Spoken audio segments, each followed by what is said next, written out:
Hello everyone, welcome to English with Evelyn. आज हम करेंगे क्लास 10 की फर्स्ट फ्लाइट NCERT SCERT की जो बुक है उसकी poem a tiger in the zoo. बहुत ही इंपॉर्टेंट पोम है और बहुत ही अच्छे क्वेश्चंस पूछे जाते हैं इसमें से।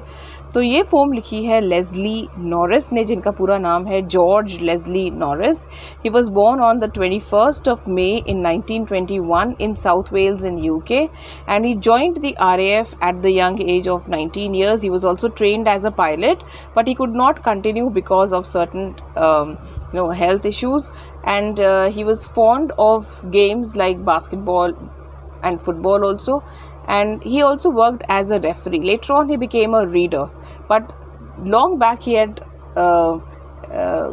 discovered that he has an interest in writing. उनको पता था कि जो भी वो करियर चूज़ करेंगे वो राइटिंग से बहुत क्लोजली रिलेटेड होगा। ये डिलन की पोम्स को बहुत पसंद करते थे, ठीक है। और इनकी थीम्स इस तरह की होती हैं, बहुत कुछ ये नेचर पे लिखते हैं। और ये जो पोम है टाइगर इन द जू, ये उनकी शुरुआती पोम्स में से है। ये इन्होंने लिखी थी 1938 में, ठीक है। तो क्या लिखते हैं ये इस पोम में? So this pome contrasts a tiger in the zoo with a tiger in its natural habitat. तो इसमें दो स्टैंजर्स जू के जो टाइगर इन द जंगल है उसके हैं, फ्री टाइगर के, और बाकी के टाइगर इन द जू को डिस्क्राइब कर रहे हैं। The poem moves from the zoo to the jungle and back again to the zoo. Read the poem silently once and say which. तो ये तो है, ये हम अच्छे से जानते हैं कि इसको पढ़ के हमको एक बार में समझ में आ जाता है कि कौन से जो इसके स्टैंजर्स हैं वो पोम उसके जू के बारे में है और कौन से टाइगर इन द जंगल के बारे में, ठीक है। चलिए पोम की रीडिंग शुरू करते हैं। He stalks in his vivid stripes the few steps of his cage. Vivid मतलब bright, clearly visible। जो इसकी जो स्ट्राइप्स हैं, टाइगर की स्ट्राइप्स की बात हो रही है। The few steps of his cage, और जो फ्यू स्टेप्स हैं ये बहुत इंपॉर्टेंट है। ये बताते हैं कि केज में उसका मूवमेंट कितना रिस्ट्रिक्टेड था टाइगर का। On pads of velvet quite, pads of velvet, that means his movement is not making any noise. We know how cats can walk silently in his quiet rage. Quiet rage का मतलब है गुस्सा तो है लेकिन suppressed है। आपको tiger को देख के समझ में आ रहा है कि the tiger is not comfortable in the present environment in the cage, but he is quite.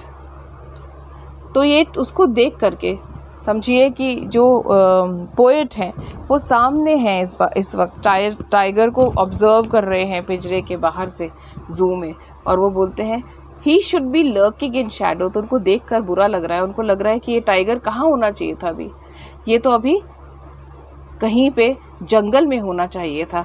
He should be lurking in shadow, sliding through long grass near the water hole where plump deer pass. मतलब ये कहाँ होना चाहिए अभी? Shadow में। जैसे कैसे shadows में चलते हुए टाइगर आता है, और कैसे ये पूरा एक इमेज हमारे सामने क्रिएट कर रहे हैं जंगल की, कि कैसे टाइगर, हम जैसे इमेजिन कर सकते हैं कैसे लंबी घास के पीछे से छुप के चलते हुए आ रहा है ना। और उसके ब्लैक और जो येलो स्ट्राइप्स हैं उसकी वजह से वो अंधेरा हो या धूप हो, टाइगर को स्पॉट करना बड़ा मुश्किल होता है ना। This is God's gift to the tiger, he has a very good camouflage. तो ये बोलते हैं he should be snarling, he should be तो क्या होता है कि इस स्टैंजा में ये बता रहे हैं कि क्या करते हुए होना चाहिए, टाइगर को क्या करना चाहिए पिंजरे में इस तरह ऊपर नीचे घूमने के बजाय क्या करना चाहिए इसको। ही should be snarling around houses. Snarling कैसा वर्ड है? ओनोमैटोपिया। ओनोमैटोपिया भी मुझे नोट करना है ना। एट द जंगल्स एज, मतलब ये इस लाइन के थ्रू ये बता रहे हैं कि घर कैसे जंगल के पास तक आ गए हैं। मतलब जो इंसानों की बस्ती है ना, वो कैसे जंगल तक पहुंच गई है। तो इसमें टाइगर की गलती नहीं है, इसमें किसकी गलती? इसमें हमारी गलती है। ठीक है, कि टाइगर के घर के, टाइगर के जो उसका हैबिटेट है उसके पास तक इंसान पहुंच गए हैं, इसलिए बोल रहे हैं, इसलिए इनकी सिंपैथी जो है ना यहाँ पे वो टाइगर के साथ में है। तो ये बोल रहे हैं he should be snarling around houses at the jungle's edge, bearing his white fangs, his claws। तो ये जो टाइगर के वेपन्स हैं जिससे ये इंसान को डरा सकता है, तो he should be bearing his white fangs, his claws, terrorizing the village। तो ये बोल रहे हैं terrorizing the village, विलेज को टेरराइज करना चाहिए इसको। क्यों? क्योंकि हमको इससे पता चलता है कि जो पोएट की सिंपैथी है वो पूरी की पूरी टाइगर के साथ में है ना। लेकिन फोर्थ स्टैंजा में ये बताते हैं, फिर से ये रियलिटी पे आते हैं और ये बताते हैं but he is locked in a concrete cell. Concrete cell पे जो कॉन्क्रीट है ना ये भी सिंबलिक है ना, it is symbolic of the disasters of mankind of civilization. ठीक है, जैसे हम बोलते हैं ना कितनी बार concrete jungles, this is a symbol of the flip side of civilization. ठीक है, हिज स्ट्रेंथ बिहाइंड बार्स, और उसकी जो स्ट्रेंथ है वो बोलने का तरीका है, मतलब कहने का ये कि जो टाइगर है वो इम्प्रिजन्ड है ना।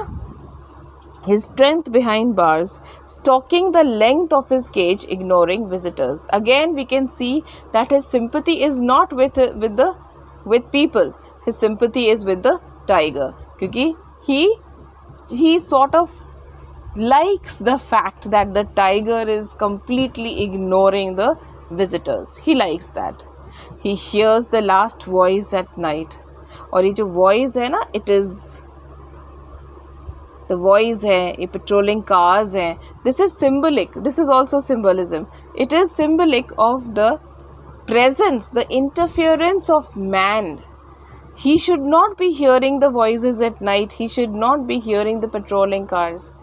टाइगर को तो सिर्फ अपनी दहाड़ सुनाई देनी चाहिए ना जंगल में, या जंगल की जो दूसरी आवाज़ें हैं वो सुनाई देनी चाहिए, लेकिन इस टाइगर को, this poor tiger hears these at night, okay, and stares with his brilliant eyes। now this is something which makes the tiger look majestic, it elevates the status of the tiger। अब ये सिर्फ एक tiger in the jungle नहीं है, ये क्या है, he is symbolic of all the animals who are in captivity। और ये बता रहे हैं कि ये behind bars, उसकी strength तो है behind bars, लेकिन जो उसकी eyes की brilliance है उसको हम capture नहीं कर पाए, उसको हम कैप्टिव नहीं बना पाए। he stares with his brilliant eyes at the brilliant stars।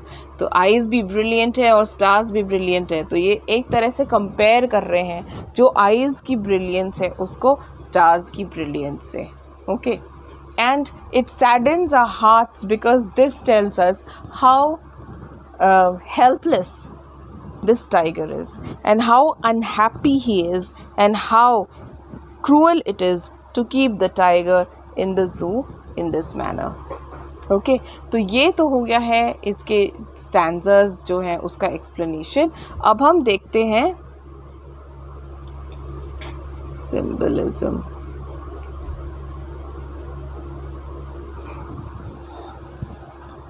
जो फिगर्स ऑफ स्पीच यूज़ हुए हैं वो, तो अलिटरेशन हुआ है, अलिटरेशन है स्टॉक्स, ओके, स्ट्राइप्स, ये अलिटरेशन है।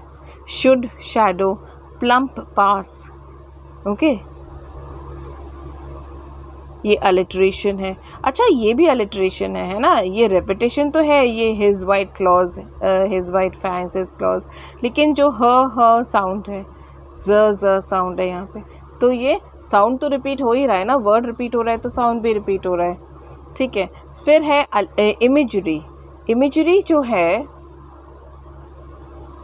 ये यहाँ पे है, देखिए किस तरह से ये पूरी इमेज, ये देखिए यहाँ पे एक स्नाल करते हुए, एक एंग्री, एक फिरोशियस, फ्यूरियस टाइगर की इमेज इन्होंने यहाँ पे क्रिएट की है। यहाँ पे इन्होंने एक रात में जंगल में एक शिकार करने वाले टाइगर का इमेज यहाँ क्रिएट किया है। ठीक है, यहाँ पे भी डिस्क्राइब कर रहे हैं, विजुअल डिस्क्रिप्शन दे रहे हैं कि टाइगर कैसे अपने केज में ऊपर नीचे चल रहा है और बता रहे हैं कि केज हमारा, केज जो है जंगल का वो कैसा है।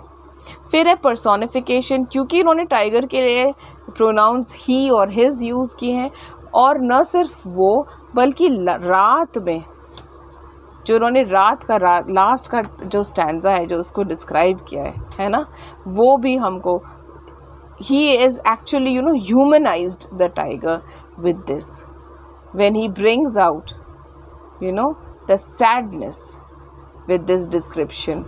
So he is, ठीक है। तो ये आपके ये कॉन्सोनेंट्स के एग्जाम्पल्स हुए। लॉग्ड कॉन्क्रीट है ना, ये भी कॉन्सोनेंट्स का एग्जाम्पल हुआ। फिर आया हमारा सिंबलिज्म। तो सिंबलिज्म में जैसे कि